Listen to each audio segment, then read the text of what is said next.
ইসলামের জন্য বাক্স নয়, ওটা রাজনীতির বাক্স। কেউ কেউ বলছে ইসলামের জন্য একটা আলাদা বাক্স বসায় দাও। তা আমরা ইসলাম থেকে কি খারিজ হয়ে গেলাম নাকি ভাই সাহেব? আপনারা কি খারিজ হয়ে গেছেন?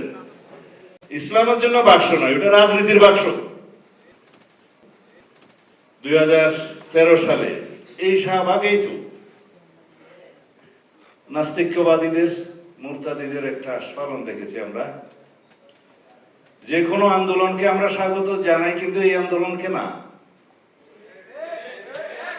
এটা বিদেশের পরিচালিত একটা প্রযোজিত নাটক হয়েছে। পরিচালনায়, প্রযোজনায় সরকার বনাম একটি বিদেশি শক্তি। তারা এটাকে দ্বিতীয় মুক্তিযুদ্ধ নাম দিয়েছিল।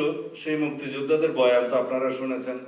রাসূলুল্লাহ সাল্লাল্লাহু আলাইহি ওয়াসাল্লামের বিরুদ্ধে কিরকম শেকায়েত করে রচনা লিখেছে, পত্রিকায় প্রকাশ করেছে। তাদেরকে বীর মুক্তিযোদ্ধা দ্বিতীয় প্রজন্মের বলে সরকার আবার দেখতে গেছে। এই অবস্থা বাংলাদেশে আমরা দেখেছি।